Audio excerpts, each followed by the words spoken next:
Hello guys, another foreclosed property tayo ng bangko, no? Okay, andito pa rin tayo sa Canyon Woods dito sa Laurel, Batangas. Okay. Okay, so ito sinusundan natin yung gwardiya, no, para ipakita sa atin yung mga vacant lots na binibenta ng bangko. At so yung mga previews na pinakita ko, no. So sana napanood nyo na rin yun. At meron pa tayong ito pang 5 na to na video at lote. So tara, puntahan natin to.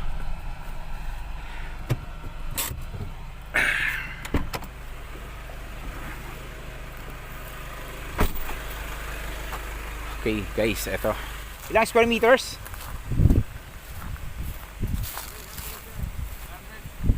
Okay, so guys, 300 square meters, no? Dito sa area na to, kita nyo naman ang view. Ito mo, may kapitbahay dito, isa. Tapos yun, laking bahay, parang mansion, di ba? Parang yun, no? Kikita nyo yan. Yan. Di ba? Yan, oh, grabe, oh. Tapos yun, oh, dami doon. Okay, dito sa area na to, yan lang makikita nyo naman. Pero, di ba, sobrang tahimik. Kung magre-retire ka, dito ka na lang mag-retire para ito yung pinaka the best place para sa inyo, no? Okay. So, ganun pa rin, ano? I-flash natin sa screen yung ating price at saka yung total contract price, yung per square meter na price. Makikita nyo habang nagsasalita tayo.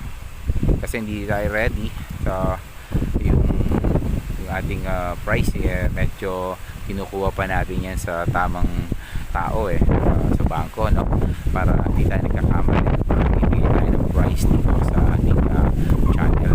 Okay, so ganun pa rin, mag-inquire pa rin kayo sa akin at nandiyan po yung ating mga numbers sa description box at meron po tayong number dyan sa screen, makikita nyo naman, ayan. At patuloy po habang nagsasalita tayo, yung mga pinapakita tayo, ipa-flash natin, no? At huwag niyo kalimutan guys, mag-subscribe sa channel natin. At click niyo na rin yung notification bell para nano-notify pa ho kayo sa mga bago pa nating video na ipapakita, no? Malay nyo, yung ipapakita na natin, kayo na po yung makakuha niyan. Okay?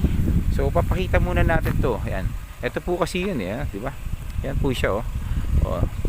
300 square meters po yan, Okay, yung nakikita yung green na yon at yung green na to, yan po yung mga mark, yan po yung mark na yan po yung property line. Okay, so 300. Kung makikita nyo naman dito guys, ayan, yan. So may view, may view pa rin siya kahit medyo nandito na tayo sa paloob, no, pero may view pa rin at sobrang lamig talaga.